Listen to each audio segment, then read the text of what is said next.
boogeyman is real, and you found him. All right, you primitive screwheads, listen up. What's blood for, if not for shedding? I'm your number one fan. I like to dissect girls. Did you know I'm utterly insane? We all go a little mad sometimes. Be afraid. Be very afraid. 7 days. I am Dracula. We have such sights to show you. Boy! I said, I'm not gonna hurt you. I'm just gonna bash your brains.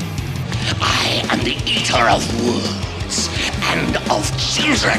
What's in the fucking box? They're coming to get you, Barbara. One by one, we will take you. Never get out of bed again! You gotta be fucking kidding. It rubs the lotion on its skin or else it gets the hose again. Welcome to prime time, bitch!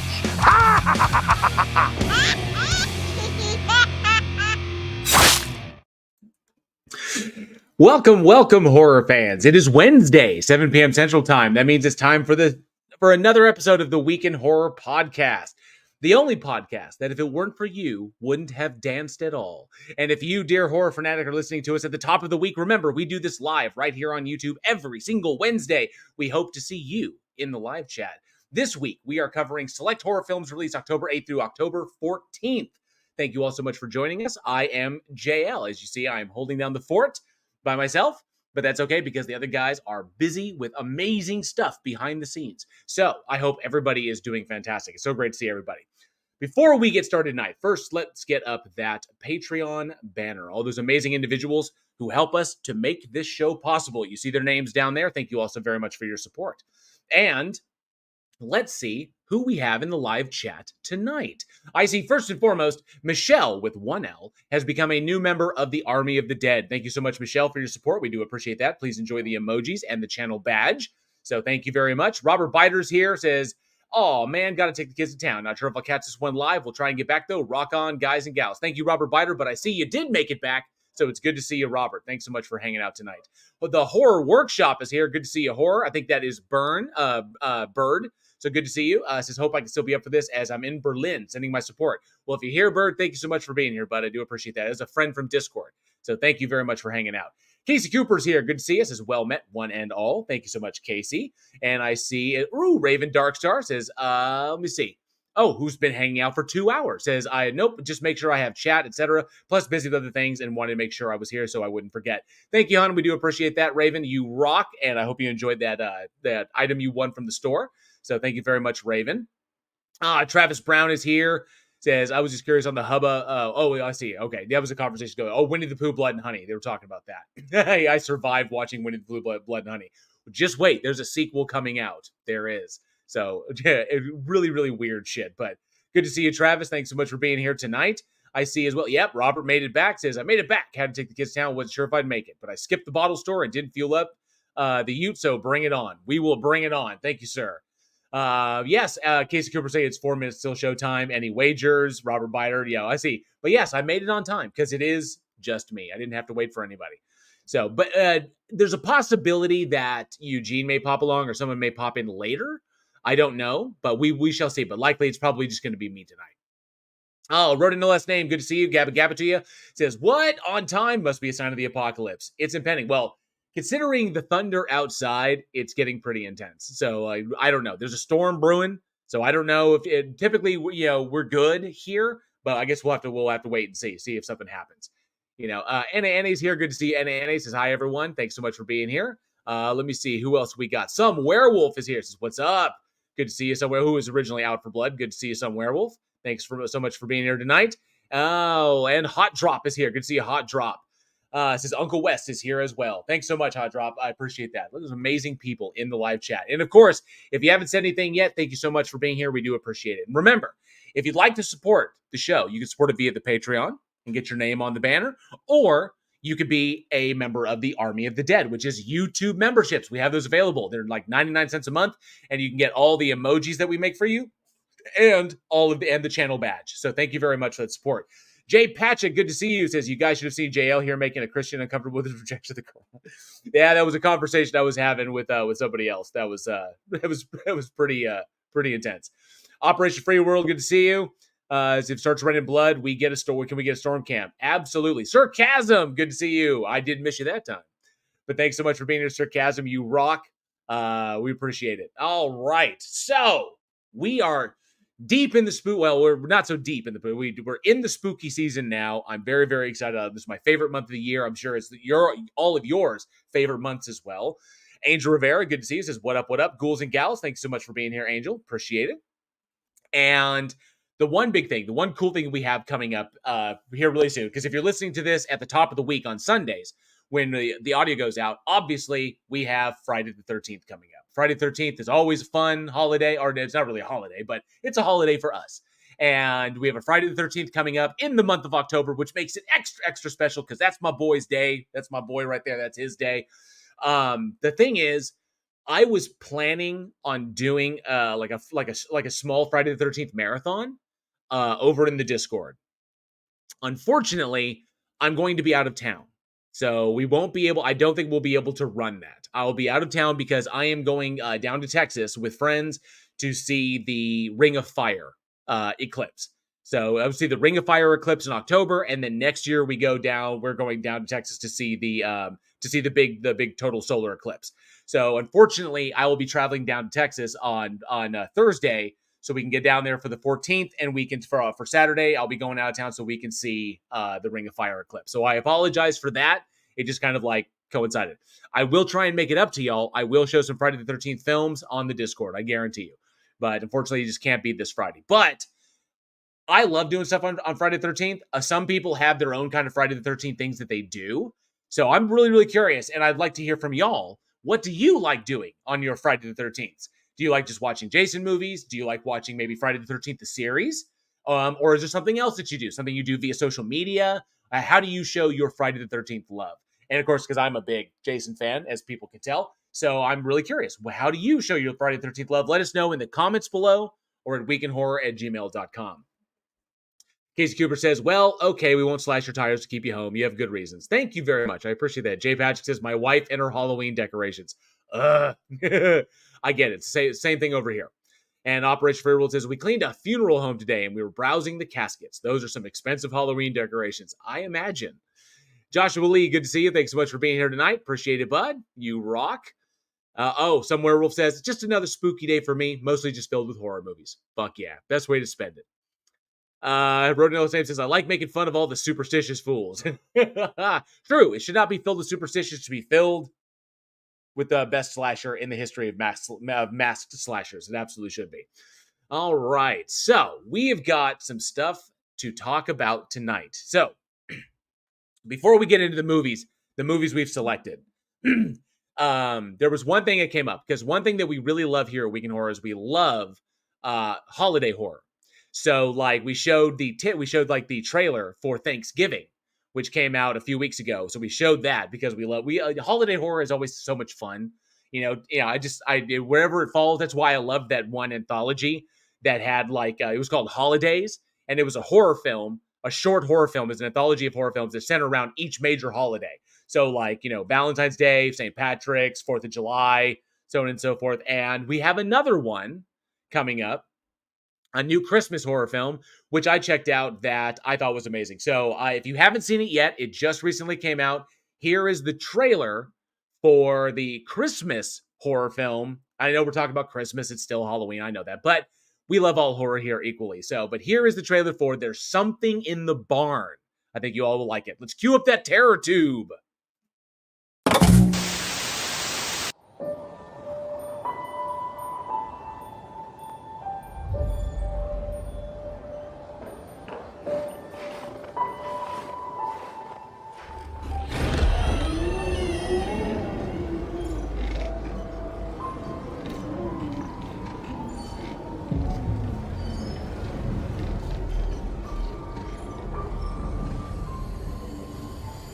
Creepy barns, never good.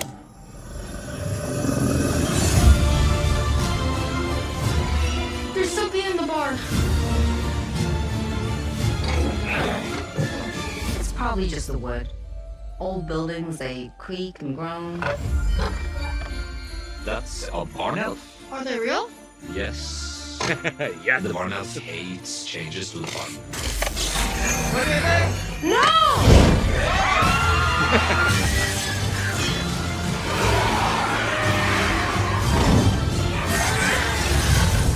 Maybe it's a child who ran away from home headed to a Nordic death metal festival. It has a beard, Bill.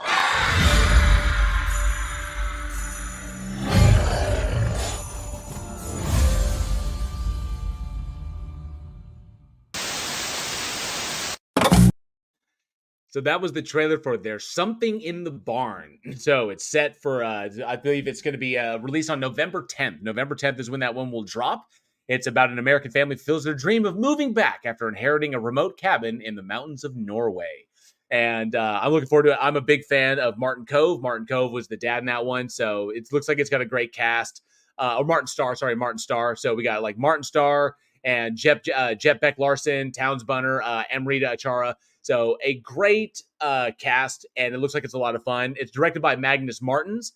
So if the people are not familiar with Magnus Martins, I believe he was the mind behind. He did some work on the show Banshee and 12 Monkeys as well. And I believe he also I think he is the and some time on The Walking Dead. That's right. He did direct episodes on the Fear the Walking Dead and The Walking Dead World Beyond. So he's got a good grasp of horror, and I'm looking forward to what he brings to it. So normally a television director, but yeah, he's got some fantastic stuff. And I believe that what was that? That was something different. No, something unrelated. But yeah, so we got a good pedigree of minds behind this, and it looks fun. I love holiday horror. Raven Darkster says Elf looks like a bloody garden gnome to me. So death metal, absolutely. Thank you, Robert Biter. But it looks like fun. It's holiday horror, and holiday horror is always a good time. So I'm looking forward to that. But if you're looking forward to checking out There's Something in the Barn, let us know down in the comments below or weekinhorror@gmail.com. I don't know how many of you will check it out in theater, but definitely check it out on VOD when it comes out. But I for one, I eat up holiday horror. So Thanksgiving, I'm looking forward to that one. Other holiday horrors that center around it, My Bloody Valentine, fucking Thanksgiving. So many good ones that are out there. All right. See if we have to make sure I didn't miss anybody popping in. I think we're good to go. Jay Patrick says only in cinemas for 2 weeks and for streaming. And should be, so it'll be out quick. And I think he also said, Hot Drop says looks like Slaughterhouse 3 is Slaughterhouse is coming out. It looks like Slaughterhouse has a competitor. It just might, because Slaughterhouse looks just fucking bonkers, especially because we're getting movies like this, like Lamageddon, Velocipaster, Slaughterhouse. It's Zombievers. It's in the vein of those. I think it's going to be hilarious. Travis Brown says a Christmas version of Revenge of the Lawn Gnomes. Fuck yes, hell yes. Can't get better than that. It's going to be great. It's going to be just hilarious, either hilariously awful or it's going to be subversively good. So.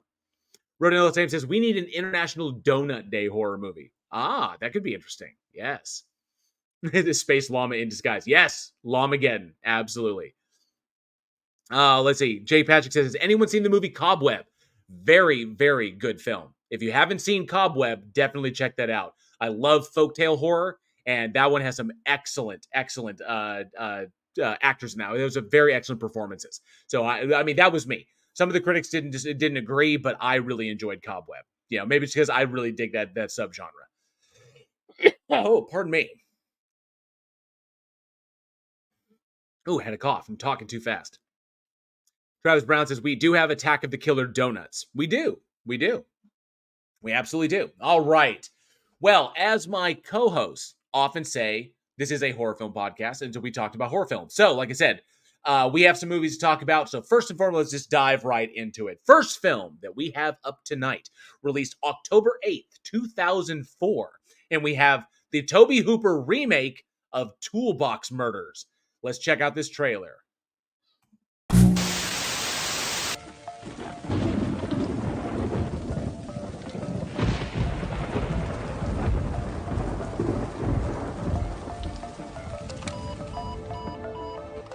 Daisy, it's Eva. Your callback has been rescheduled for Wednesday at 3.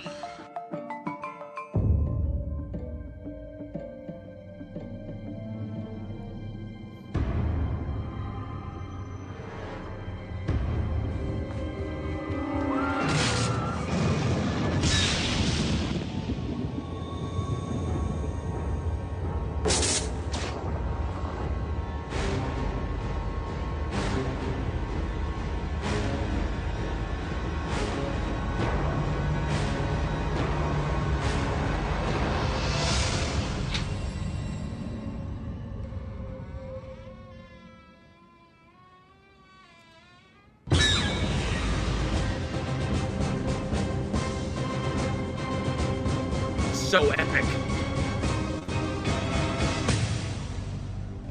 Please let me get out of here. Please, God.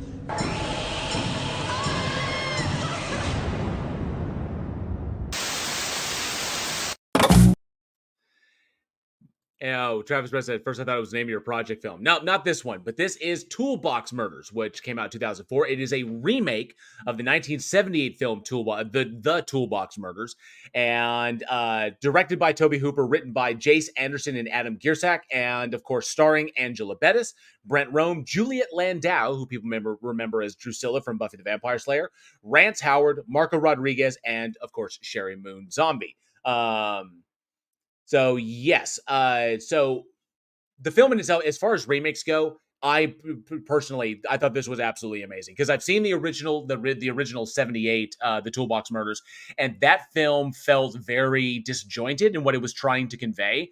Whereas the violence was there, and it did go up as one of the targeted video nasties during that epidemic in the UK.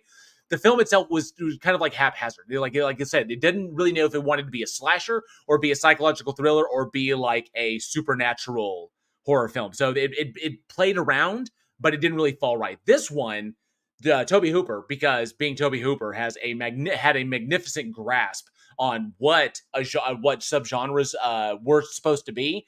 So taking everything that he learned, he comes along and he remakes this film so many years after the original and turns out a really, really solid slasher film. The Toolbox Murders, it's a slasher film. You hear those, it should be that. And I got to give it to him. So I also want to say that arguably, and I don't know if all of you watched it out there, yes, it's in Life Force Poltergeist, Tobe Hooper, you got it.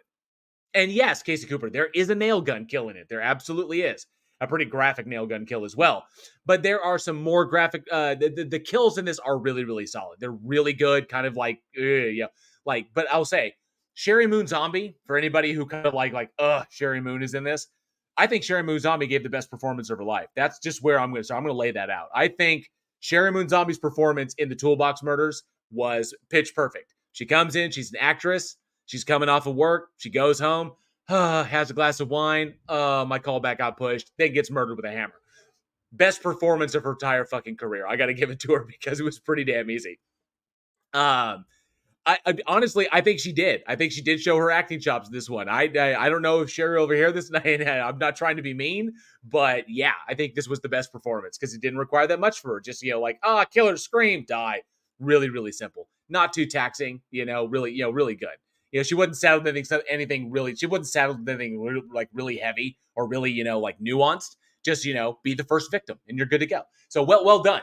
Well done, Sherry Moon. But yeah, the Toolbox Murders is an excellent gem from a truly gifted legend. Tobe Hooper, obviously, his filmography speaks for itself. Unfortunately, he passed away in 2017. But obviously, kicking it off with the Texas Chainsaw Massacre, and then movies like he directed the Salem Slot miniseries, the movie The Fun House, Eaten Alive, and then of course one of his episode in the Masters of Horror was fantastic. He did amazing work. So he has Tobe Hooper always had a magnificent grasp of what was what entailed or what was true to a subgenre. And I think that's what played here, why his remake is better than the original, because he didn't get lost in the minutia of simply trying to be shocking. He was simply trying to tell a story about this slasher who had supernatural motives, but not necessarily anything. It hints that there's something supernatural going on here, but it never really confirms that. So we know we have a killer with supernatural motives, and then we have some really, really gruesome deaths with hand tools. Hammer, nail gun, drill, circular saw, all kinds of stuff. So we have a lot of that, and it's easy, it's simple. He doesn't overcomplicate things, which is what's so great about that. Not to mention the production value is fantastic. The building that they shot in was currently in the middle of renovation, so it made for a fantastic. The idea is that the apartment building, the complex, is very, very cheap, and the reason it's so cheap is because it was condemned, and then they're trying to refurbish the whole thing, so people are living there while all this construction is going on. So it lends itself to that idea. And then we have that beautiful homage that I would say almost poltergeist homage when they fall down into the basement, the bowels of this place, and there are fucking like corpses everywhere, like an unfathomable amount of corpses all over the place, of just rotting corpses everywhere. It was like, I love that little kind of like throwback to like Poltergeist, which is fantastic. Not to mention Angela Bettis is great. She's great in everything that she does. People might remember her from May, a number of other, or maybe The Woman. And then, of course, Julia Landau, who was weird to hear her without her English accent that she had in Buffy. So it was interesting to see her in that role. But a lot of fun. Overall, it's just a very, very fun film that follows, and just that you doesn't try too hard to be more than what it is. And that's the importance of that. When you recognize where the prior, if you're going to remake, like for example, what we're attempting to get done with Nail Gun, you recognize where aspects of the film were unfocused. You try to refocus those aspects. You try to put the focus where it needs to be, so you don't get lost on things that are like, secondary or tertiary to the actual plot. So like in the first film had aspects of like, it went, in my personal opinion, it just went way too far. It had supernatural aspects. It had psychological aspects. It dealt with issues of like, of rape and revenge. It dealt with issues of like incest, and the kills were there, but not so much there because we had to spend time on other things. So the film kind of loses itself, tripping over stuff, trying to define, what kind of movie it is. So, and you had all the exposition with like the cops and the investigation. With this one, it's really, really simple. With what Tobe did, we said, here's our protagonists. They live in this building. There's murders happening in the building. They try to survive. Very, very simple. So you try to focus on what the previous ones got wrong, where they kind of misstepped, correct those missteps, but don't try to diverge way off from the premise, because then you're just, making a different film. And if you want to come off the brand, then you want to make sure that you have that homage, you have that connective tissue, which I think Tobe Hooper did magnificently well. I thought the cinematography was fantastic. The way he shot it, able to take these kind of like this, like almost like run down, on the verge of condemned, like water damaged buildings, and then move from as each apartment was kind of like a character in themselves, as it conveyed the character. And so he allowed the sets to speak for their actors, so you don't get lost in exposition, which was that all comes down to set design. So when you're on film set, making sure that the individuals who are in charge of building your environments convey those characters appropriately. So if you look at the difference between, I want to make sure they get that between, what was it? Fucking Nell, with Nell in her husband's apartment, as opposed to Lauren's apartment, as opposed to Chaz's apartment. Everybody has their own kind of environment, and you want those environments to convey who they are. And you have the killer at the end, the killer who's like, his environment is the bottom basement. It's rusty and it's run down, it's gross, it's dilapidated, falling apart. There's bodies everywhere. The decay and the rot reflect the character, whereas the simplicity and very compartmentalized area of Nell's conveys her character, whereas the very free-spirited music, drugs, chaotic kind of like free living atmosphere conveys the first girl who died with the nail gun. So that's what's important, Julia. And so was that Julia? Yeah. That's right. Yeah, so make sure, because there's a bunch of characters in this. Chaz, yeah, blah, blah. Anyway. Yeah, Julia was Julia Landau. And then Jennifer, or was it Jennifer? Yeah, Jennifer was Christina Venuti. So, and Saffron Kirby was Sarah Downing. So that's what was important about this one, is it actually conveyed a coherent story that moved from point to point, and the pacing was really, really solid. Tobe Hooper's a renowned editor, knew what he was doing, and that was what made this one kind of stand out from the original, which I think is why people shouldn't miss it. It's a less talked about. I mean, Tobe Hooper has the kind of legendary credits.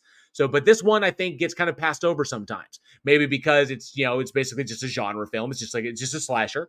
But it shouldn't be discouraged, because it shows an excellent example of what it takes as a director to remake an IP and really make it stand out and do it better than the originals did, which I thought was an amazing opportunity. So definitely not to miss this part. I found it interesting that Lucky McKee was originally attached to the film, which is likely why Angela Bettis was attached to it as well, because Lucky and Angela have worked together many times. So I'm thinking Lucky McKee, and because Lucky McKee was originally set to play the part of the killer, but he dropped out so that he could do the woods. And that's intriguing, because there's very interesting kind of overlap there because Lucky McKee as a director tends to work on projects that are profoundly misogynistic themes, where the girls get the worst treatment of all, or they're the primary targets. Guys tend to be victims kind of, tertiarily or like tangentially, whereas the girls get the brunt of the violence. And Lucky McKee kind of specializes in that genre. Like, his movies, All Cheerleaders Must Die, The Woman. So, The Woman was the sequel to The Offspring.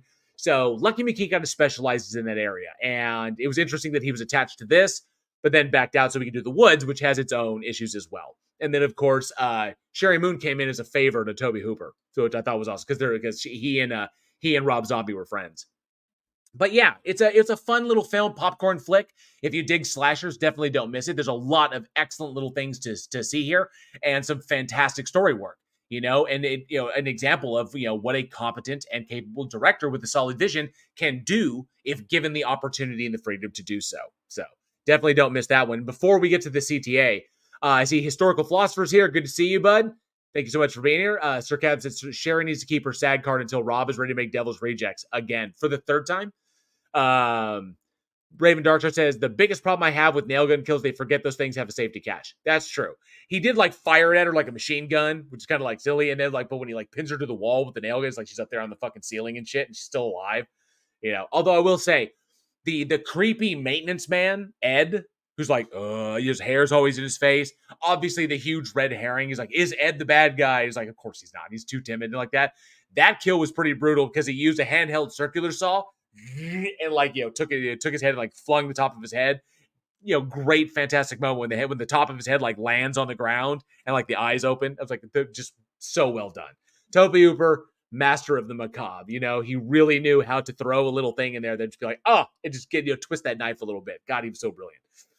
Sally Skellington, good to see you. Thanks so much for being here tonight. Flat Derp is in the house. What up? Good to see you, Flat Derp. Thanks for swinging by.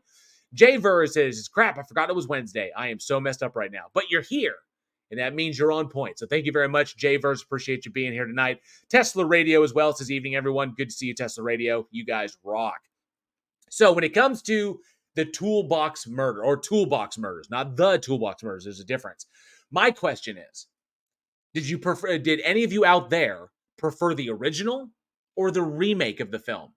I myself preferred the remake. I thought the remake was more coherent. It followed better. The editing was better. I thought the pacing was fantastic. The original one was going more for shock value than it was coherent story. So it was trying to add as many shocking elements in it because that was the trend, in the 70s, was just pile on the shock. That's it. We saw that in music. We see that in film, saw that in literature. How much more can we stick in there to really rile the audience up? So, but some people prefer the original for what it was trying to do over Tobe Hooper's more streamlined and simplistic remake. So that's my question. Did you prefer the original, The Toolbox Murders, or the remake, Tobe Hooper's Toolbox Murders? Let us know down in the comments below, or of course at weekinhorror@gmail.com. And there is a sequel out because, the film ended ambiguously, because we don't know, where the killer got to. So the question is, did anybody see the sequel? Because I haven't yet myself, so. Sir Captain says, I only saw the original, but Toby is a genius, so I'm sure the remake is better. Absolutely. Travis Brown says, neither seen both versions, so no comments. Rodinello Sam says, it's me or did the trailer use soundtrack from it? Yes, that growing epic, when she goes to face the queen in the trailer. Yes, I would say that was used there. Very epic showdown. Raven says, that's not to say I don't like them. I do. My fave was the first one I ever saw that was Lethal Weapon. Ooh, nice throwback. Nice. Yeah, absolutely. Yeah, but definitely let us know down in the comments below or weekinhorror@gmail.com. Did you prefer the original or the remake of Toolbox Murders? Let us know. I'd love to hear what everybody thinks. Let's move on to our second film of the night. We have got, released October 9th, 2020. We have the werewolf R&R film, I Am Lisa. Let's check out this trailer. It's a fairly recent one, so let's check out this trailer. Well, you've heard, haven't you? We've been hunting wolves for years. Most folks turn permanently. Others return to being human the next day. Last one we had like that escaped recently.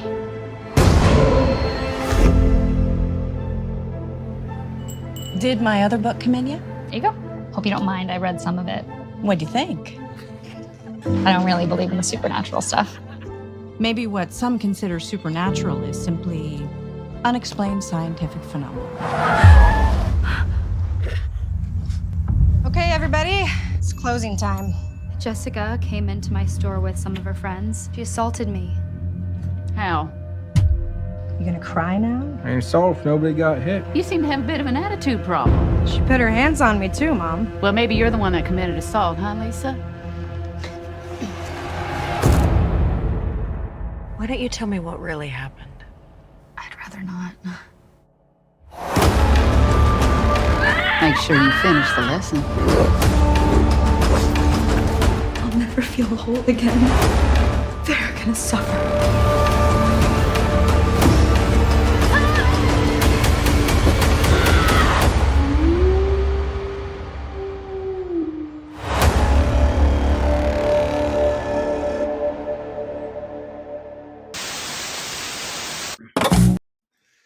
All right, that was the trailer for I Am Lisa, which came out in 2020, so I'll try to keep the spoilers to a minimum, but directed by Patrick Rea, written by Eric Winkler, and of course, starring Kristen Vaganos in the lead role as Lisa, and Jennifer Seward, Manon Halliburton, Carmen Anello, Chris Bilsma, and Cinnamon Schultz. So the film follows Lisa, the titular Lisa, who is running her grandmother's bookstore, which was bequeathed to her by her recently deceased grandmother, and in a small little town in the middle of nowhere, America. And she is assaulted, or she's attacked and assaulted by a group of girls who, as it turns out, are literally the leader of this group is literally the daughter of the sheriff in town. And so we find out that the sheriff is corrupt. Everyone is fucking corrupt. And because she tried to file a police report against them, they, in retaliation, then attempt to murder her. And they leave her, graped and assaulted out there in the woods for the wolves to eat. But as it turns into twist of fate, as a twist of fate would have it, she doesn't die. She becomes a werewolf and proceeds to exact, revenge against these individuals. Now, yes, so Sarkaz has reminded me a lot of Even Lambs Have Teeth from last week. I just didn't care about Lisa enough. So the trailer cuts a good game. The trailer presents a good game, but unfortunately, I can't say that the film lives up to that expectation. I will, in the vein of werewolf films and in the vein of R&R films, this film is definitely the run to the litter. I get what they were trying to do. I understand that, and I will say that they did put the money in some of the right area. In some of the right areas, the werewolf effects were not bad. That's like, I know that's not saying a lot. The werewolf effects were not bad, and they put money in to make them at least look good. And they tried to rely on CGI as little as possible, which was excellent. So we didn't have any like full body transformations or some Van Helsing shit or anything like that. But the practical effects were very simplistic. Teeth, eyes, claws. That's, a little bit of facial prosthetics, towards the end when the full moon comes out, but nothing really too extreme.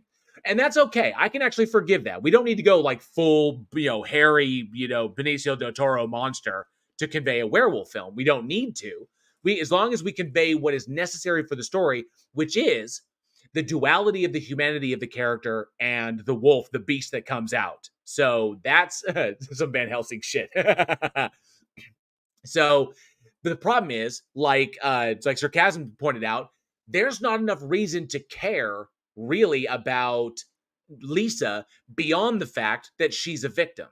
We can identify with her as a victim, but identifying with her as a person, because the fact that a person's a victim narratively does not dictate the totality of their person, of who they are. And so when the identity of your protagonist is reduced solely down to a victim, they then become a trope. They're only there where the protagonist is only there to service the plot, which is terrible because it means we're just following a series of events with nothing to latch onto. So it's like just like going frame by frame and say, okay, that's the story. And you don't have anything to like hook your fangs into or hook your claws into, which really took me out of it. Not to mention, and this is so fucking important, I don't know if it was just me, but the fucking sound problems in this film were absolutely unforgivable.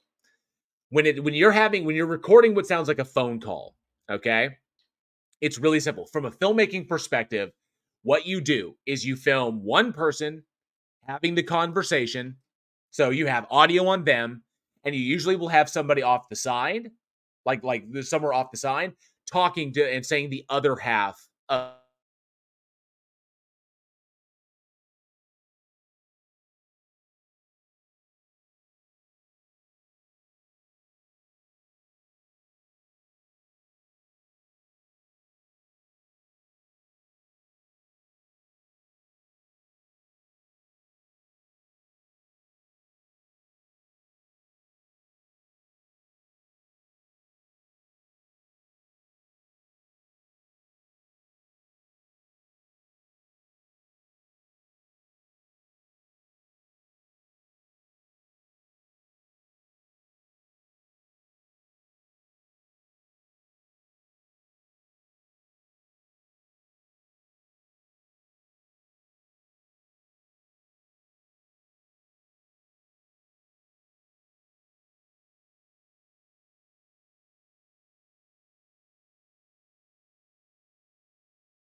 Okay, I think we should be good.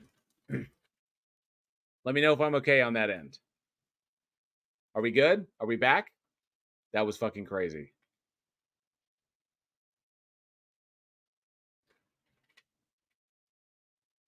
So it should be good. Let me know in the live chat. Are we solid? Are we back? Yeah, okay. Rodinella Same says that we're back. Fantastic. All right. So that was fucking crazy. And of course, I lost all of the trailers that I had uploaded when the thing cut out. So I'm gonna have to cut that out.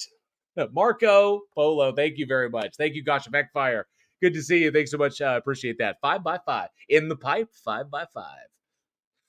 But yes. So, oh wow, that totally like killed my train of thought. Sorry, like I said, storm outside. Normally it doesn't happen, but it just happened to like hiccup, and so I lost the internet, and here we are right now. So, damn it, I lost like all the fucking trailers. The trailers I had uploaded, so I have to do those piecemeal as we go along. Nonetheless, welcome back, everybody. Sorry about that.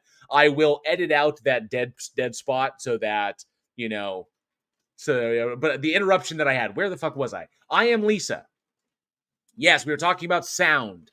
So, from a filmmaking perspective, the biggest issue in this one, whenever they were trying to convey a phone call, typically when you're filmmaking, if you are like trying to film a deal, the breakdown is how you do this, is that when you're shooting the scene, you have the person on the camera who is who's saying their lines, And then you have the person off stage, like off screen, who was doing that. So they hear each other going back and forth. And they usually put like a little bit of a delay. So they say a line, hear a line, react, say a line. So that's essentially how you do that.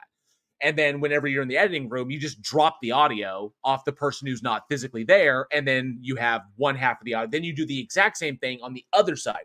You shoot them in their scene, wherever they're at. And then you have the other person off stage. And then you just combine the two in editing. It's not fucking hard. Why does it sound like in one scene, like when they're talking and you hear that line? And so when you have overlap, like if you can take the audio and you can actually overlap it. So you can have like me talk, then you can hear the other person on the phone, then you hear me talk. Then you just apply a phone filter to that so it sounds like it's coming through over the phone. It's really simple. It's not difficult. And then you do the same for the other side. That's how you get the overlap. ADR. These are the basics of ADR. The problem is, in one scene, we've got Lisa talking on the phone to her friend, and it sounds like her friend is standing right next to her. Like, wait, that's literally, she's like standing in front of her saying the lines. Then you have one scene where it sounds like, where you have the sheriff talking to her daughter, and she's talking on the phone, and the daughter's in a bar, the sheriff's at the sheriff's station, you hear her loud and clear, but then when you hear the daughter coming through, it sounds like she's coming through on a fucking CB radio, but then when you show the daughter, but you hear no music and stuff in the background, or she was with her friend playing video games and like that, it was all so bad. Like the ADR, like the Foleys that were dropped in, the ADR was just beyond terrible. So unless it was like captured like, on screen and they actually had like they had the actors labbed up and they had the boom going and everything, it was just, all the ADR was, and it was so fucking distracting. There's no way to salvage that, because when you watch it, it'll immediately take you out of the entire thing, which is so freaking annoying. I hate sound issues. Johnny hates them even more. I wish he was here to like bitch about that shit, because I know he would. The minute he heard that first ADR fuck up, he'd have written this whole goddamn movie off. And it really annoys me, because I Am Lisa has such excellent potential. As a premise, it's fantastic. You're combining the werewolf genre, which is already, especially when you have when you have a standard set by movies like Ginger Snaps, then you have a really, really deep area that you can explore in the fact that, the change, how women women in society historically, we don't want the idea has been narratively, we don't want them to change. The people don't want them to change. The idea in the face of the patriarchy. Then you have the woman like changing, finding herself, and then, taking on her attackers, very I spit on your grave, finding the depth of that. And then you have the exploration of humanity, the duality of humanity and the internal beast, it's explored by the vampire side. This should be magic. These two things fit together so very, very well, because the natural change in character that occurs in an R&R film is reflected in the idea of a human becoming a werewolf and the nature of the individual changing. And they just dropped the ball, because we don't care about Lisa. I cared more about her friend, her nurse friend, than I did Lisa. And of course, the bad guys, they're just trash. They're just like, you can't wait for them to die. It's very obvious, like, oh, I can't wait for them to get eaten. But then they dropped the ball a second time. And of course, so I'll ask you the live chat. When you're watching a werewolf film, obviously, narrative-wise, the tale of the humanity is what's important. But when you're watching it visually, there's two things you have to count on, two things that are important. One, the change, like the appearance of the werewolf, like the change into the werewolf, that's important. And is it not the kills? Let me know in the chat if you agree that when you have a werewolf and the werewolf is killing people, that's an important thing to focus on the ferocity of the kills, to really express the difference, the dichotomy between the beast nature and the human nature. Because then the human then sees the damage they've done and they recoil to that, because that's an animal's work. I am not an animal. And that creates internal turmoil for the protagonist. But in this one, it's very similar, and they were correct. They were correct in pointing out the even lambs have teeth. She makes that transition from human to like supernatural monster without batting an eye. In fact, at the very fucking end, it's like, oh, I'm a werewolf. Hug, power of friendship, carry on with our lives. No! You literally just ripped apart, like, I know they're bad guys, but you ripped apart human beings. You went full fucking werewolf on a full moon. No addressing how we're going to deal with this. No stressing about, the duality of nature here and how the supernatural is suddenly confirmed to exist. There's nothing difficult here. We just accept it as it is. No challenge whatsoever. I'm a werewolf. Hugs all around. Let's move on. That is not... That's dishonest storytelling, in my personal opinion. Or it is another director or another writer that has a truly twisted vision of what the current generation entail, what their viewpoints are. Very, very odd. And Ronald says the werewolf had better not look like a cheap furry from Comic-Con. It was a little bit, kind of on the cheap side. It was on the cheaper side. Claws, facial prosthetics, add some hair, eyes, big glowy eyes, stuff like that. But I always love I was holding back, but I'm now unchained trope. That's a very, very good one. I was holding back, but now I'm unchained. I feel empowered to say that's where Ginger Snaps went right. That's what Ginger Snaps nailed. It was the woman finally finding the power to justify her truth. She can finally be who she wants to be, and she can self-actualize. But then everybody revolts against that self-actualization. In Ginger Snaps, it's expressed as a person turning into a werewolf. But the power that it gives her, and the fact that she felt her whole life like she had to hide, and now she can finally come out and just now she can finally be herself, and everybody rejects her for that. Fuck that. She's got the power to stand up against it. That was how important that was. Not to mention these girls are young, going through puberty, dealing with the hormones and shit. They're going through the change, and then not the other change, not the menopausal change, but the puberty change, and then coming in and being, turning into a werewolf. I Am Lisa has such an opportunity to explore these depths, especially when juxtaposed with the R&R subgenre. It should have been it should have been a magical combination. It could have been peanut butter and jelly, chocolate and peanut butter. Would have been excellent. But they dropped the ball on the technical side. The ADR was terrible. The sound was awful. Some of the areas were too dark. Some of the areas the camera shied away when it should have stayed. And some areas the camera lingered too long when it should have cut to the next thing. And then they don't go for the gun. They don't go for the balls when it comes to the violence and the nature of this creature, this supernatural monster. They don't go as far as they should. So it's all about kind of where they're willing to go, where the director is willing to go. Now, I understand that there very well could be budgetary limitations in how they can express their film. That happens to a lot of people. But if you have budgetary limitations, know where you can take from and where you need to put money. So if you're, you have your budget, make sure the budget's going to things that necessarily must drive the story. It's a werewolf story, so it's got to go to the monster effects, and it's an R&R story, so it's got to go to your main character, to ensuring that you have a character that can convey this nuance appropriately.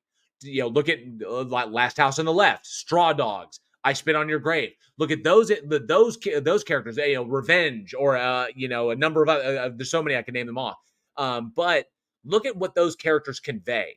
Look at the internal trauma, the internal compartmentalization, the internal reconciliation that is occurring within that actor, and make sure that your actor can do those things. That's what the whole casting process is for.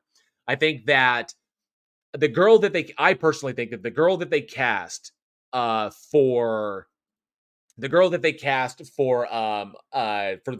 part of Lisa, I think was miscast. That's my personal opinion. I think that was another ball drop. I think that her friend may have been stronger because her friend was able to convey nuance a lot better than she could. Overall, just not well thought through. It may have been planning. I don't think the movie was that terribly well thought through, or maybe it was new people getting a hold of a genre. I honestly don't know. There's so many things we could point at as to why these mistakes were made. So, but the problem is the mistakes were made and nobody caught them in post. When you find these things, that's what reshoots are for. This ADR sounds terrible. Go reshoot the ADR. At least get clear ADR. Take the actor, stick him in a friggin' booth, and record their lines as if they're having a conversation and be done with it. That would take 30 minutes, or have them go into a quiet place and just record the lines over a mic like this, have them use their own area, and at least get clear lines that we can hear and don't sound like they're coming through over a freaking CB radio. That's the problem. Ultimately, that's what will take people out of I Am Lisa. It's either I would say immaturity on behalf of the directors, like a new film, like really not really, knowing how to like assert themselves and get what they want or get what they need.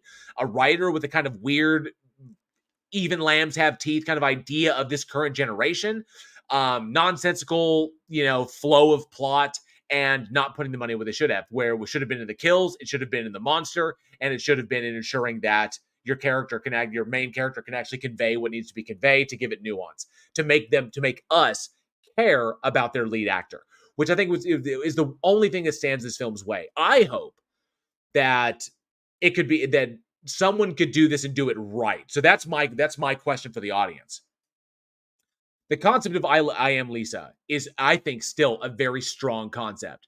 Conjoining the werewolf subgenre with the R&R subgenre, I think is just gold. I think it can be done well as long as you have the money and the vision and the wherewithal to do it and to make sure you get what you need. So my question is, knowing what we know now and seeing the mistakes made in the first film and given the somewhat ambiguous ending of the ambiguous ending of that movie, do you think I Am Lisa? Do you out there think that I Am Lisa is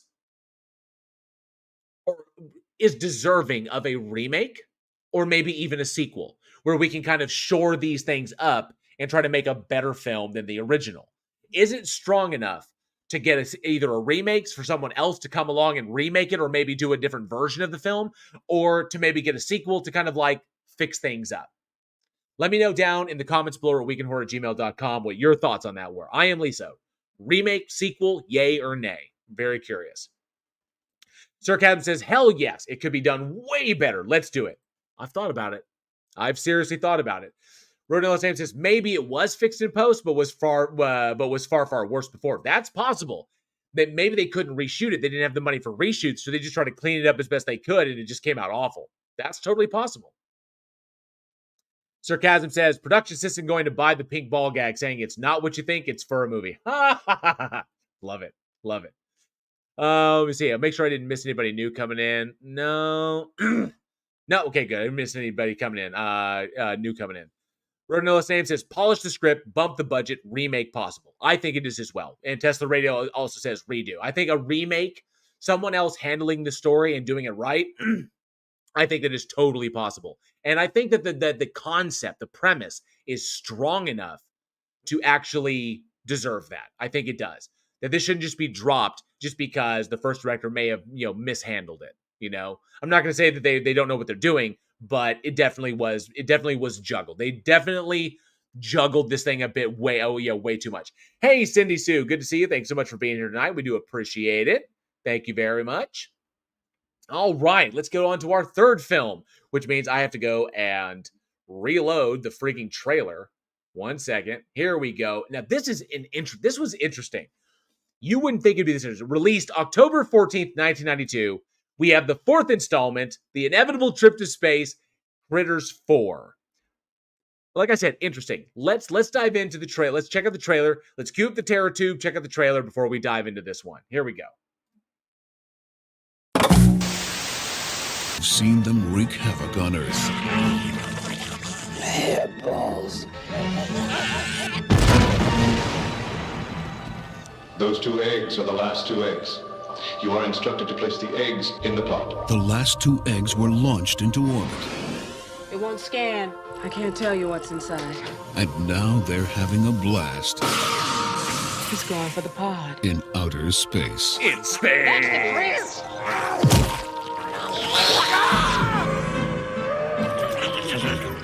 I'm a bounty hunter. You've been floating around in that pod for over half a century. The killer hairballs have relocated. I got him! Congratulations, Charlie. You just murdered the ship. Get another ship. It's the only ship, you idiots! And have a new place to play. What are these? Those are eggs. They've been busy. They're dining from an all-new menu of cosmic cuisine. You know those, man-eating hairballs that you do not believe in? They are real close. I'm leaving. what they'd rather eat on Earth. I propose that we just hole up here and wait for them to come rescue us. Our company! Hey, Where are the eggs? you do not come in here with your goddamn stormtroopers. Someone must cooperate. I hear you wanted these. I really, yeah, These are the last ones.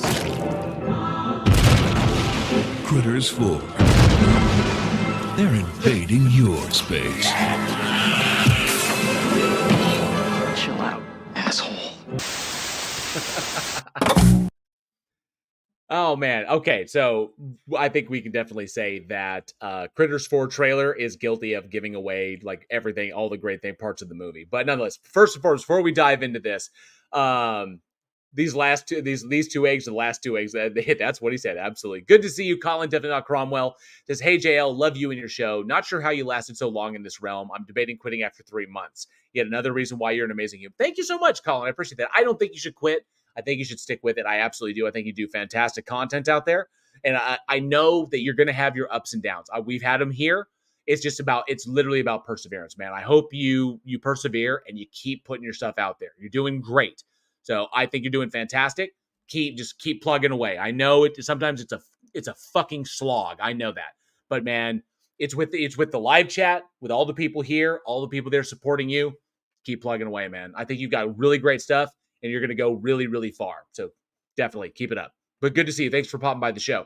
Commander Darklight, holy shit, all the way from the other side of the planet is Commander Darklight. Good to see you, my good friend. Thank you so much for hanging out, man. I know you've been busy, but I appreciate you swinging by. And so thank you very much, Commander Darklight, one of our longest supporters. And of course, a huge thank you to Sarcasm, who gifted 5 Army of the Dead memberships. So thank you very much. So welcome Laura Rader, Shiz, the Triggered Limey, and it looks like there might have been 2. So it looks like there might have only been 3. But so I hope you get the refund on the other 2. But thank you. Welcome those new members of the Army of the Dead. Enjoy your emojis and enjoy your channel badge. So it's always great to see Commander Darklight. Thank you there, bud. Thank you, Sarcasm. Appreciate that gift. Very generous. Tesserator says, I did like the fact that it reminded everyone that the critters were smart. Right. Okay. So this is fantastic. There's one on my face. Oh yes. Yeah. Well, this is not a critter. This is a tribble. This is where I keep my tribble. So similar, just not as violent and grotesque. But yeah, let me see. No, Cindy Sue, you're not green. Not currently. All right. So Critters 4. So I'd seen this one before some time ago because I was a Critters fan. Enjoyed the first one. First was scary. Second one, Critters 2, the main course, was just fun and fantastic. Welcome, Colin, definitely not Cromwell, to the Army of the Dead. Enjoy the emojis and the channel badge. Thank you so much for the support, bud. I appreciate that. Tony Regime, good to see you, bud. If I missed you saying hi to you earlier, good to see you, Tony. Thanks so much for being here. Sir Cat says, despite my oft-repeated adoration of Brad Dourif, I really appreciated Don Opper's comedic timing. He was amazing. There was such fantastic. Okay. Let's go from this. Critters 4 came out in 1992, directed by Rupert Harvey, and screenplay by David J. Shaw and Joseph Lyle. And of course, the story itself was by Rupert Harvey and Barry Opper, starring Don Keith Opper, Paul Whithorn, Jonas Brindley, Angela Bassett. Wow. Anders Hove, Eric DeRay, and of course, Brad Dourif. So, Don Keith Opper, who played Charlie. I thought he was on point. That's a character he has down, and I always loved, I always loved what he brought to the character. He made that character's own, very similar to like Phantasm. Like, so those actors who made those characters their own.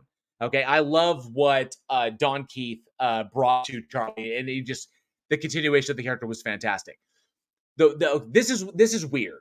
So in watching the franchise, before I get into that, this film, Critters 4, picks up immediately after the events of Critters 3, which takes place in the building outside of Grover's Grover's Corner. Yeah, I can't remember the name of it, but yeah, it doesn't take place, the other way. So it takes place immediately after the events of part 3. And Charlie collects the final 2 Kreitz eggs, the Critters eggs, and puts them on a ship to ship them off into space because he gets a message from Ugg, the bounty hunter from 1 and 2, that they can't like extinct them. They can't just destroy them. But Charlie's like, but these things are like super fucking dangerous. And he's like, no, galactic rules. We can keep them in stasis, but we can't just like exterminate them. So we can't get rid of them. So he puts them on the ship, gets trapped on the little pod, gets fired off into space, and gets stuck there for half a century. Wakes up and he's in space and he meets new characters and everything. And of course, the critters get loose because of human greed, because human greed is an enduring trait, and all hell breaks loose. Now, all of the major points you saw in the film, you saw in the trailer. So the trailer kind of gives it away. But I will say this, and welcome Cindy Sue to the Army of the Dead. Appreciate the support. Thank you very much. Enjoy those emojis. Dourif was not in all 4 films. No, he was not. Raven Dark Star. Leonardo DiCaprio was in part 3. That was his film debut. And actually it was what's really interesting is that originally that role, the role of Josh, was supposed to go to Cary Elwes. Instead, he turned it down, and Leonardo DiCaprio picked up. That was his first movie. We have to destroy them, but no genocide. We can't exterminate them. Grover's Mill. Yes, Grover's Mill, reference to Orson Welles. Thank you very much for the no last name.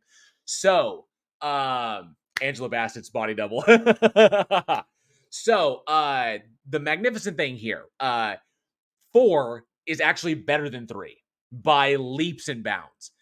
3, in my personal opinion, went a little too hard into the camp. And as we see franchises do, they kind of go hard in the camp. They try to reinvent themselves. They go back into kind of the darker themes and the horror territory, which I loved in Critters 4. I thought Critters 4 was a good kind of like, let's pull it back a little bit. We don't need to go so hard in the camp. Let's pull it back a little bit and try to get back to what Critters is all about.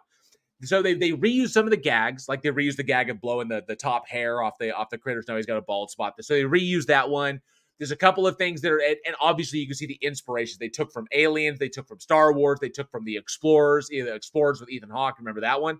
They took from a bunch of films, things that kind of work, and they just, they got kind of cobbled the film together. The weird thing is that this film was shot back to back with 3.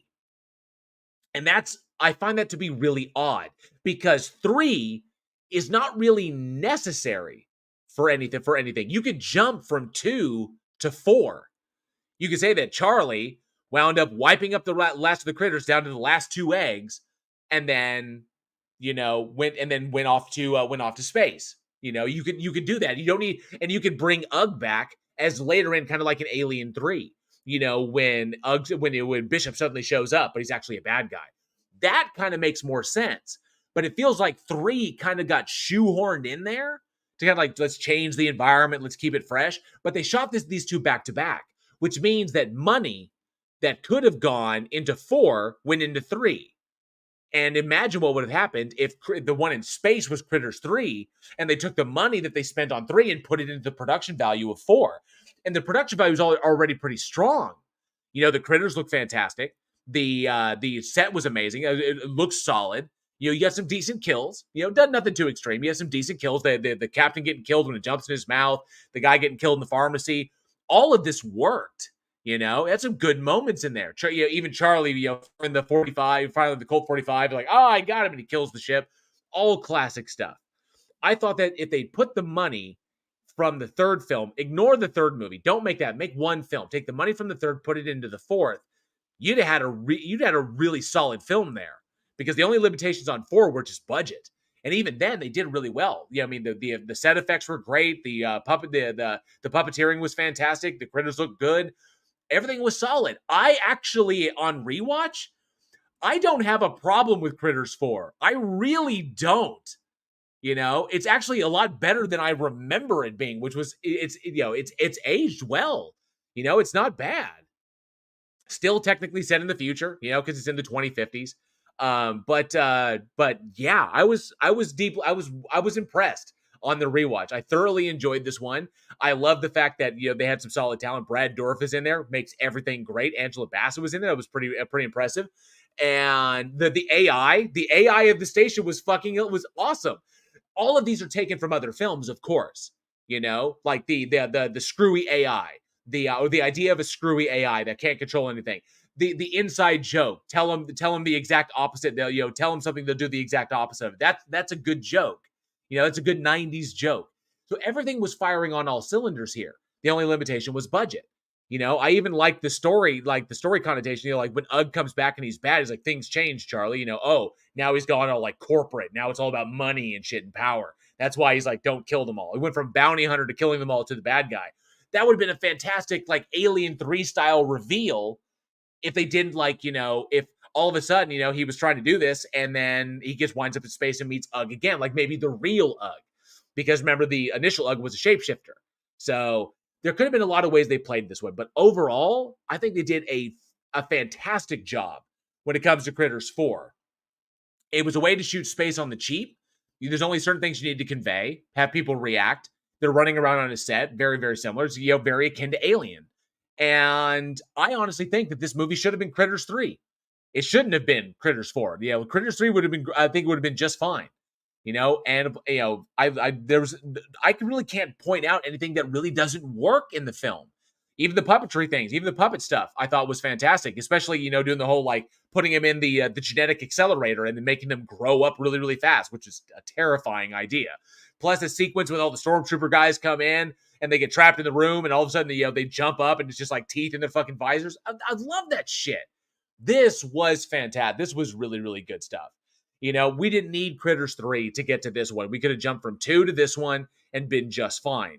So I'm glad that at least before the new binge came out on Shudder, which this franchise deserved better, before it went to that, I think that this would have been an excellent send-off for the franchise. To end in space, Charlie's in the future, they carry on. He's going to be inept. He sends he presses the button on the console and the ship goes flying off in the middle of nowhere. That would have been a great way to end the franchise. I thought it would have been good, But unfortunately, one word, jail, box office. That's true. Box office. Shoot 2 films, release them all. Then we secure a schedule for a period of time. 2 movies coming out making money is better than 1 movie making money. I totally agree with you, Casey Cooper. I absolutely will. I absolutely do. I get you. Sir Cadam says, why are all movie air ducts human-sized? That always kills my suspension of disbelief because I used to steam clean air ducts and none of them were human-sized. Agreed. Absolutely agreed. I do. I agree with you on that. Colin Definitely Not Cromwell says, Jail is the voice of peace. Aw, I still owe him a Halo badge I never sent him. I think he's mad at me because I'm lazy because who wants to go to the post office? Send it whenever. There's no rush. No, never. And it's snail mail, so you never know what's going to happen. I just figured, if it's going to arrive, it'll arrive when it arrives. It's all good. Don't even sweat. Don't even sweat yourself. Just sit back and enjoy it, man. It's all good. So ultimately, I would recommend for the acting, for some early Brad Dourif, for some Angela Bassett hotness, for a very decent story. So the return of like Charlie kicking ass, taking names. In that very kind of like, phantasm was, what was it? Because I love his character. One of the endearing traits of Phantasm is, of course, Reggie Bannister's character, Reggie. And so, it's very much in that vein. And this one's a nice little nostalgia one. Good little nostalgia popcorn flick that I think you go back and you can skip 3. Skip 3, go from 2 to 4. 2, yes, set up a bunch of jokes that were kind of reused, but I liked 4 as kind of like an homage, new story, kind of cap on the franchise. And it would have been just fine. It really, really would have. Otherwise, it's a lot of fun. The film in itself is a lot of fun. Now, as far as that goes, the future of the Critters franchise has not, but I got him. Yes, Tesla, but I got him. Yeah, you got him, bud. Yeah, you did. So it was such a good moment, such a well-acted moment. Shockingly, that good moment. Like, Charlie's internal monologue is so fantastically acted. I love what he brought to that character. I really do. I really love it. Raven Dark says, where can I watch all 4 for free? Definitely yes. Travis Brown was better than Leprechaun 4 in space. It fucking was. I believe all the Critters films. I believe. No, they're okay. So I don't think there's a place to watch them for free. I don't know if there's a place to watch them all for free. I think you watch Critters 4. No, I'm pretty sure I had to rent that one too. I don't think they're out for free just yet. The new stuff is on Shudder. So, Critters, Sir Kev says Critters 4 was hilarious and violent. Everything I expect from the franchise. Love them all. They're all on Tubi. Okay, that's excellent. I didn't see that they were all on Tubi. Let me see here. Okay, it doesn't list that they're on Tubi, but it's awesome if they are. So absolutely. And if you remember, like the original Critters, you had fucking like, Don Keith Opper obviously was in there as Charlie. You had Scott Grimes, Lynn Shay, Dee Wallace, Billy fucking Zane. So you look at the cast that was in that, so many excellent actors in the original Critters film. Original Critters was fantastic. All right, let me see here. This is my DVD and VHS bin. Yeah, definitely. But the future of the franchise is where things get problematic because Shudder picked them up. Then there was obviously Critters, Critters Attack and Critters A New Binge, which was I think serialized, like kind of like a Critters A New Binge and Critters Attack. Critters Attack, I'm sorry, was terrible. Critters Attack was not good, and that's why it was not good.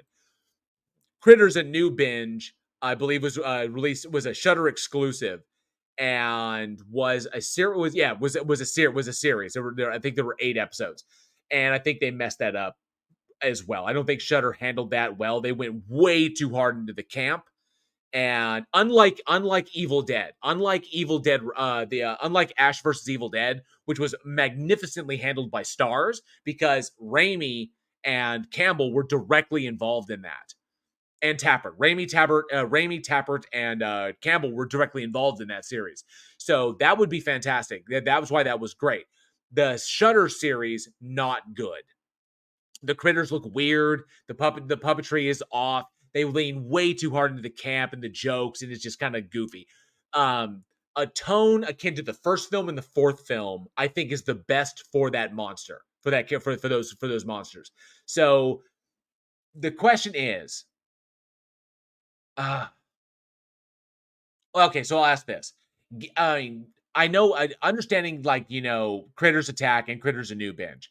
I don't know if people really could say, I guess they're part of the franchise, but I wanted to ask the audience, given what we know about the first one, the classic first one, second one, third one, fourth one, and even the stuff that came out, the Critters Attack and Critters New Binge, what is your favorite, or what would you say is the best entry in the entire franchise? It's kind of what I was curious about that. It's like, because I enjoyed Critters 4 way more than I anticipated. And I went back and watched the original Critters, and it was just as good as I remember. Freaky, because that one is a dark fucking movie, and that's kind of, freaky as shit. 2 has its moments, like the Easter Bunny sequence and shit like that. But what do you think is the best entry in the Critters franchise? I'm really curious what y'all think. Let me know down in the comments below at weekinhorror@gmail.com. Critters 1, 2, 3, 4, Critters Attack, or A New Binge. What do you think is the best entry in the Critters franchise? Sarcasm says, tough call. I'm saying binge them all. That's true. You could do that. Oh, we're getting a lot of Critters versus. Critters versus Gremlins. Critters versus Vermont. Critters versus Freddy. Interesting. Critters versus the Langoliers. Cosmic entities. Interesting. Travis Brown says, I've only seen Critters 1, so I need to watch the rest of them to get my opinion. Absolutely. Tesla Raider says the fourth one is the best. Fourth one was solid. I will say that. Critters versus the Fraggles. Critters Take Manhattan. Oh, I love it, Commander Darklight. Critters in the City. Yes, Eggs in the Sewers. Critters everywhere. That would be good. That would be interesting. Critters Take Manhattan. I love it. But definitely let us know what you think. What you think is the best entry in the Critters franchise down in the comments below at weekinhorror@gmail.com. All right. Now we're going to get into something.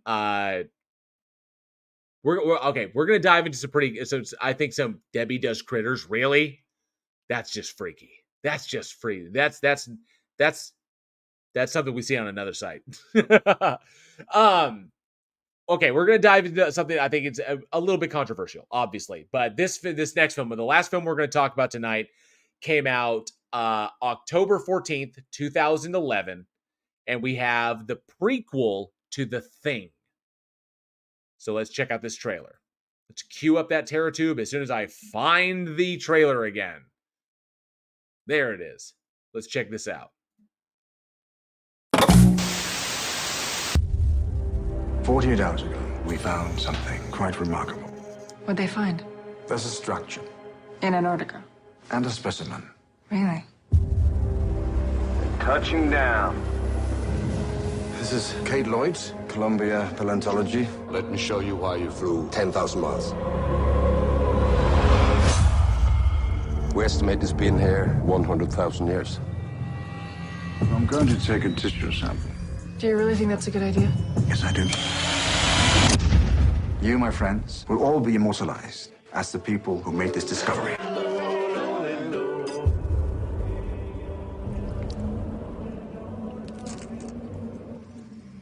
Did you hear that?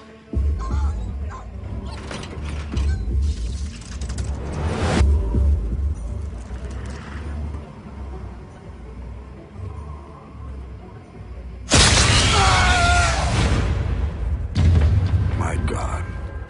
Somebody was attacked. But it seems everyone is fine. Either someone miraculously healed themselves, or someone is not who they say they are.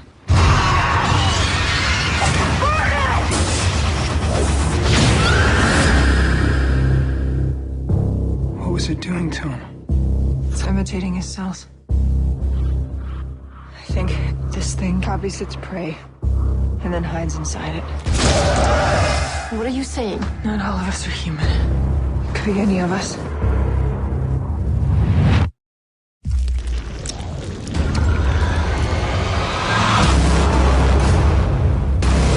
We can't let this thing leave. If it makes it out of here, millions of people could die.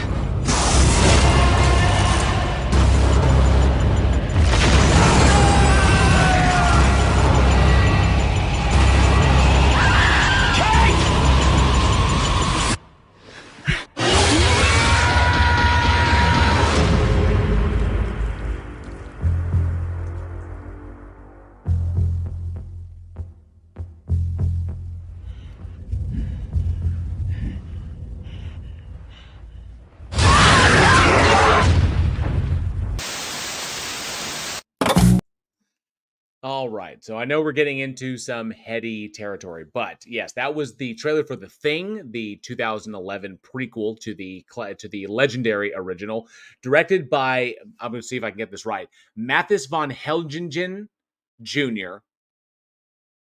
I think I got that right. Written by Eric Hesserer, and then of course starring Mary Elizabeth Winstead, Joel Edgerton, Adewale Akanuye Akjabe, Ulrich Thompson, Eric Christian Olsen, Trond Espen Seam, and Christopher Hivju.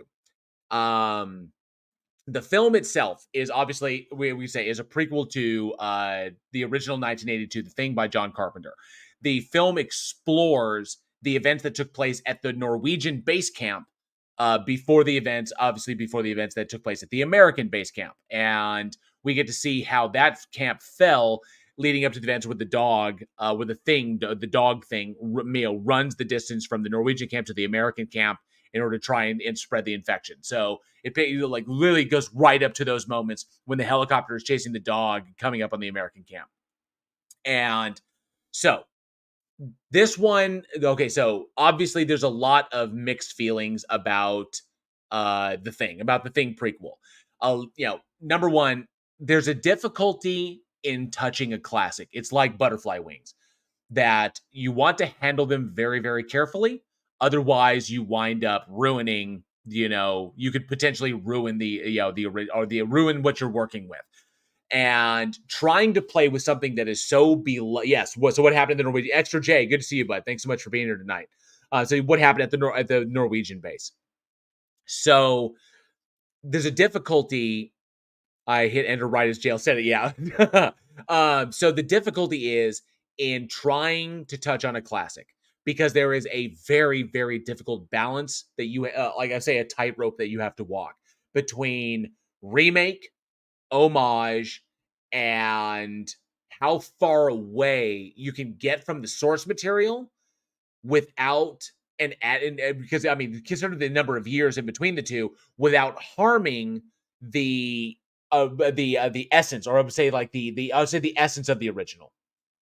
So my issue with this, and I don't know if everybody's going to agree with me on this one, is one, yes, getting a Thing prequel was a good thing. And the film in and of itself is not terrible in the respect that the movie is bad. The problem that I think that a lot of people had with the film is that Matthias, as a director, and Eric Hesserer, who wrote this film, I think the issue there was that they were unwilling to step out of John Carpenter's paradigm. That the limitations in this film were because they didn't want to stray too far from Carpenter. That the Carpenter film, the Carpenter classic, limited them, and that's a bad thing.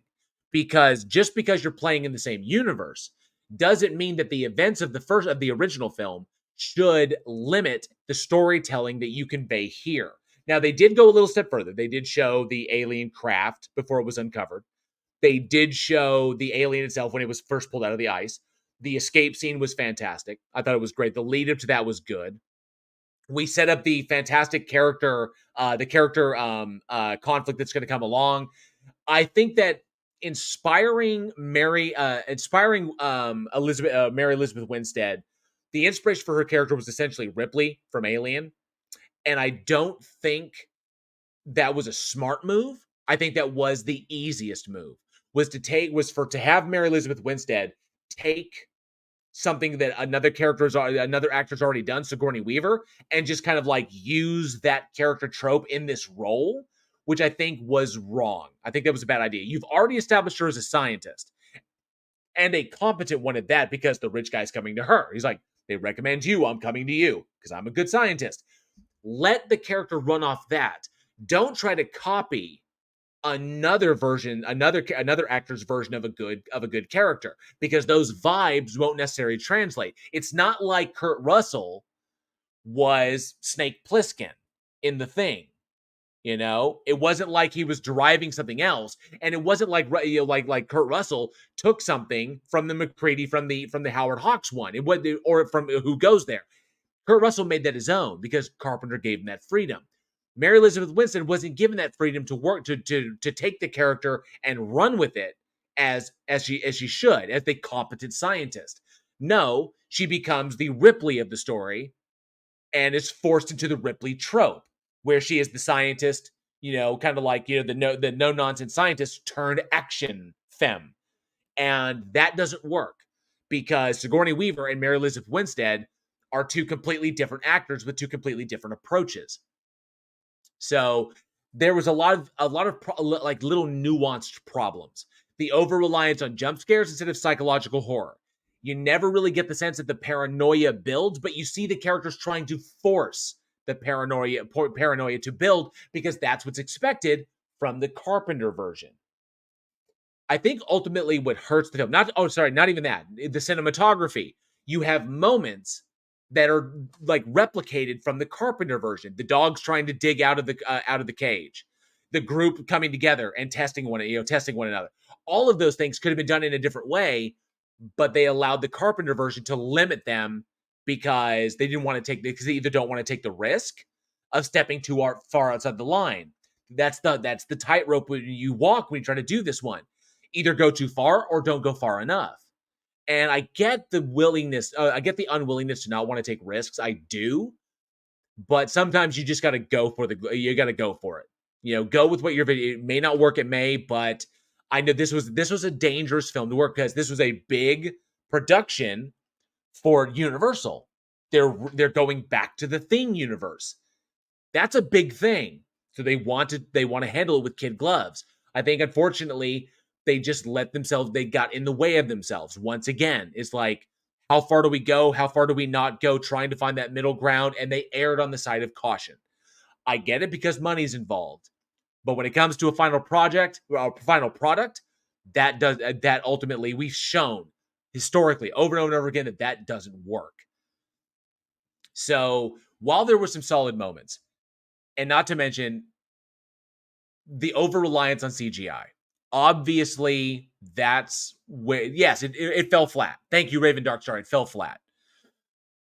The idea that Carpenter had, and with the work of Rob Bottin, and what made the thing so fantastic, the one thing that they couldn't do, or they didn't have the money to do, or they wouldn't risk doing, was the practical effects. And they decided to go CGI. And I honestly think that was a mistake, and it's one of the reasons why a film like this would be so difficult to do, and it needs a real powerhouse. You know, I mean, I'll probably get lambasted for it, but I think James Cameron would have been better for this. I think that would have been a stronger, someone who has a sense of how to bring things new. Like, think of the change between Alien and Aliens. I'm not saying the Thing with the Norwegian camp needed to go full like action movie, but someone who knows how to add things into it. A director that could do that. Del Toro, Jackson, Cameron, you know, but of course, big names won't be attached to like it's a straight up horror film like this. You got to go with what works. And Matthias, sorry, this was his first film, his first major film, because he was coming off of Red Rain, which was a short film he did, which got rave reviews, which is why he was tasked with this one. And I think ultimately it was just a director that was, I think it was the maturity of the director. I think that's what it was. The maturity of the director didn't give him, he didn't have the confidence to go with what he wanted to. And so he was more apt to side with what the studio thought from afar. Like, we think it should be this. Let's go with that. That seems the safest option. And obviously a movie like The Thing, think of Carpenter's work. Think of what Carpenter brought, what Russell brought, what the score of Ennio Morricone. Think of what everyone brought to that production. You know, that whole movie was risk-taking. That was a huge, the Thing was a gamble, and it didn't pay off. It didn't. It was critical failure. Critics like fucking skewered that movie. Greatest sci-fi horror film of all time. Because of the risks that Carpenter was willing to take, which Matthias here did not, or seemed was unwilling or incapable of taking. So he relied on tried and true tropes to extend the story of a movie that did everything it could to not rely on tropes, or to establish itself as an original story, or as original as it could be. I understand it's a remake like that, but to establish itself as a powerhouse of that genre, to really go for the guts, to go for the guts and shit. And that was problematic. There's certain things that just don't translate. And I think that Universal kind of dropped the ball on this. I think Matthias dropped the ball. I think that the writing was good, but it was not well executed, was the problem. And then you get into the whole concept of getting on the ship, and then like the big CGI thing monster at the end. You know, there was just way too many missteps. Now, on the converse, on the flip side, there were moments that I absolutely fucking loved in this movie. There were moments I thought was great. Little bits and pieces that created the connective tissue to the original one, to the original Carpenter one. The moment when the Thing merges with the guy, you know, to create the split face monster. The axe left in the wall, you know, that Joel Edgerton's character, that Joel Edgerton played fucking Sam, that Sam leaves in the wall, bam, and they said don't touch it, don't, because he cut one in half. It's like, don't touch it, you know, you could get infected. That axe was there in, you know, when McCready and Copper were surveying the Norwegian base. They come in, they're like, what the hell? There's that axe. Little tiny moments like that were fantastic, but were ultimately just fan service. I get that they're just fan service, but they were fun, you know. And you know, like seeing how the dude committed suicide, like the guy committed suicide in the chair. You know, seeing him, they found his body. Now we find out what happened and why he did that. We see the origin of the split face. We see little details around that now make sense. How the whole place burned down. That's why we have the wreckage there. So even though in the original Thing, the burned out Norwegian station, that was shot last. It was shot after they burnt down the American one. And they just shot the remains of the American one and made it the Norwegian one, which I thought was really, really good. But this was a matter of not willing to take risks with an established IP, with a classic beloved IP. And ultimately, I have to agree with Rodent No Last Name and a couple others that if we had a choice between not having a movie and having this, I would actually prefer to not have it. Even though there is a poster of this movie. The Thing poster is up there on my wall because it's sitting right across. It's sitting right there. There's the Thing and there's the prequel poster because I like the poster. The poster looked good, but I would rather not have something and have the work go into making what it should be, rather than a trepidatious film that's willing to toe up to the line but not willing to push or even cross it. Because filmmaking is about taking risks. And while there are things that work, there's a lot that doesn't. And I think it comes down to, like I said previously, touching butterfly wings, touching butterfly wings. It's so hard to to not do damage, but still try to, to address it, to examine it, and not to mention they're facing the capricious nature of the fandom. There were people that decried this motherfucker because of the CGI. No, Thing movie can't have CGI. Flat out, no CGI. I'm almost inclined to agree. Keep the aesthetic. CGI computer screen that looks more detailed than anything copyright to work with. Did the Norwegians have better technology than me? No, that takes us out of the original established universe. You can have you can show an old IBM computer like they had, like the shit they had in the Thing, but you can't have those kind of graphics, especially when you're looking at a microscope. That doesn't work that way. So yeah, if you're not going to do it right, thank you, Raven Darkstar. Like AVP, if you're not going to do it right, don't do it. Don't try to change it to fit whatever you think should be out there. Stay true to the IP. And they just unfortunately didn't do that. And the fandom let them know. The fandom was divided. There were fans that were like, no, this is an abomination. CGI monster, unacceptable. Uninspired protagonist, unacceptable. No real stakes at any time, unacceptable. Nothing new brought to the story, or nothing interesting brought to the story. Just a rehash of the exact same events that took place in the first film, unacceptable. Some people thought it was like, well, they were constrained. What did you want them to do? Totally fuck it up by going out the window? It's like, it's a very precarious. I know that the fandom's divided. I know that likely y'all are divided as to whether or not this film should have even existed. I mean, there are moments I enjoyed. I can kind of forgive the film for that. But, if I had a choice, I'd rather it not be there. I'd rather have something that was true to what Carpenter created instead of trying to, refit what Carpenter did for a new generation. That's just not how you treat a legendary classic. But then again, I'm a fan. I'm a Carpenter fan. My bias is on my sleeve. I wear it on my sleeve proudly. So the question then really remains, going forward from this, The Thing, prequel, big misstep, not necessarily a fail. Not necessarily a big stumble. It stumbled, definitely, but not necessarily a fail. And of course, if you want to, it's two different kind of timelines. If you want to consider the video game, The Thing, which some people consider canon, some people don't, because that was technically a sequel to The Thing. Takes place after those events. But then again, there's the comic book, which diverges, so that's a little bit different. But my question is, given where we're at, it's 2023. Thing prequel came out 2011. The original Thing 1982. The Thing game came out, I think, in the early 2000s, 2004, 2005, something like that. Comic book was out as well, kind of explore like that. But as far as the movies go, we got two films. We've got The Thing, 2011, 1982. So my question then is, does this franchise have any kind of continuation to it? Sequel, prequel, or is there any could this franchise continue in any way? Any form? Most notably film form. Could it? Or should it just stop now? No more missteps. Don't screw up. Leave the classic where it's at.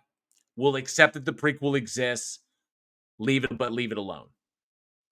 I'm talking about the original Carpenter thing, not the Hawks 51 one.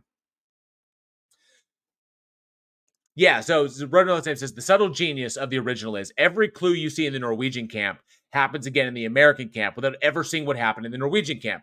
But now you know why. Okay? Which I think, honestly, in a way, kind of lessens the film, like lessens the Norwegian film. It kind of like, takes some steam out of it. But, it's neither here nor there. Sir Cab says only if Carpenter is at least heavily involved in the process. Good point. If he could be involved. Or, like Travis Brown says, alone, leave it alone. Travis Brown says, leave it alone. Because you got the thing. Classic by itself, thematically a part of Carpenter's Apocalypse trilogy, which is The Thing, Prince of Darkness, and In the Mouth of Madness. So that's his Apocalypse trilogy. The Thing standing alone by itself. Now we have the prequel. Fan service prequel. Should it go any further? I don't think it should. I think this butterfly has been manhandled enough. It can still get off the ground, but I don't want to destroy it, and I don't want to ruin my memories of it or the energy of it. Tesserado says some movies only need one. Damn straight. Sometimes they only need one. I will agree with that absolutely. So let us know. Let us know down in the comments below. And I know it's kind of a divisive topic. Whether you liked The Thing or not, whether you liked the prequel or not, let us know down in the comments below if you think the franchise can actually continue from where we're at, or leave it alone. Don't touch it any further. Let the classic let the classic be where it's supposed to be. So I definitely want to hear what people think about that one. Tony Regime says, if it was done as a reboot, it should be a reboot of the 51 original without any reference to Carpenter's. That could be interesting. Go back and remake the Hawks one, or do a direct adaptation from Who Goes There, from Campbell's Who Goes There. That's possible. Casey Cooper says, we don't need a prequel to Alien. Leave it alone. Unfortunately, we got 2 prequels to Alien. And we're going to get a third one, too. Because Fede Alvarez is handling the Alien film in between Alien and Covenant. At least that's what I understand. That's what I've been led to understand. And I may be wrong on that. But Fede Alvarez behind Evil Dead Rise and Don't Breathe, Fede Alvarez is handling the next Alien film. That's what I've heard. All right. But definitely let us know down in the comments below or at weekinhorror@gmail.com. All right. Well, that's our 4 films. Looks like I got done a little early because I thought it was pretty, the conversation on Toolbox 9 at least was kind of short. This was kind of like a gimme week. But the time has come for everybody's favorite time of the show, especially Raven Darkstar. It is her favorite time of the show. You know what time that is? It's trivia time. Everybody knows it's coming. It's so fantastic. Absolutely. It is trivia time. A song and dance now? No, not a song and dance. We're just going to carry on with it. Good to go. But tonight it is trivia time. So tonight's trivia question, if you successfully answer it, get the first one in the live chat. And I've got the live chat pulled up right here. Make sure I've got it on all messages. There we are. Fantastic. The first person to get the correct answer to this trivia question wins a special item from the Week in Horror store at Teespring. And they will win an item from the Season 5 line. We have Season 5 drinkware, Season 5 artwork, Season 5 magnet, Season 5 t-shirt, all kinds of cool shit. So yes, I do have too much fun with that. I do. I absolutely do. So get those Google fingers ready. Or maybe someone will know this one like in 2 seconds. That happens sometimes. But here is your trivia question for tonight. The creature effects for Critters was originally handled by the Chiodo brothers, who later went on to make what cult classic camp horror film? The creature effects for the original Critters was handled by the Chiodo brothers, who later went on to make what cult classic camp horror? First correct answer in the live chat wins a special item from the Week in Horror store, from the Season 5 line, no less. Season 5, The Flamethrower. Kids love this one. Oh, he got it. Travis Brown got it. Yes. First answer. Wow, that was quick. Let me see here. That would make sure that was right. And Travis Brown was correct. Yes, Killer Clowns from Outer Space was the correct answer. The Chiodo brothers were special effects artists who worked on several films, and they were actually the minds behind the design of the original Critters. And they later went on to make the cult classic Killer Clowns from Outer Space. I see as well that Operation Free World as well got that sarcasm as well. And well done. He got that in quick. But yes, Killer Clowns from Outer Space was the answer. So Travis, I will get your name down. Travis Brown won for this one. And we will get that item printed and shipped to you ASAP. Yeah, it brings back a lot of memories. Yeah, fucking fantastic. It absolutely does. But yes, correct answer tonight was Killer Clowns from Outer Space. I loved it. I love that there was connective tissue there. I love how this genre is interconnected. So amazing. And of course, I know it's a little bit early. It's just me tonight. So sometimes, we run a little fast when it's just one person. But that Horror Fiend is going to conclude another episode of the Week in Horror podcast. I want to thank all of you so much for joining us. We truly hope that you enjoyed the show. And if you did, smash that like and subscribe button and be sure to hit that bell so you never miss a future episode. Join us next week when we look back at... I totally fucked up. When we look back at... wow, I actually didn't write that. When we look back at the continuation of the saga, Return of the Living Dead, Rave to the Grave, we look at the impressive slasher effort, Rest Stop, the zombie horror, Severed, Forest of the Dead, and of course the classic Stephen King adaptation, The Dead Zone. Got some good ones next week. We absolutely do. Be sure to check out Josh Olsen's store at badsamurai.store. He does all the amazing artwork you see splattered all over our merchandise, which you can find over at Teespring. And for more from Week in Horror, check out all the bloody links that are down in the description. So follow us on the socials for the Daily Splatter, your daily horror recommendation. Join our Discord for watch parties, big announcements, and all kinds of horror shenanigans. And support the show through channel memberships here with the Army of the Dead, Super Chats, PayPal, or even through our Patreon for as little as $1 a month. What are you waiting for? Join us! As always, I want to thank each and every one of you for being the greatest audience that a horror film podcast could possibly have. I am JL. We will see you all next week. And as always, stay scared. Really helps if I have, the outro video, queued up.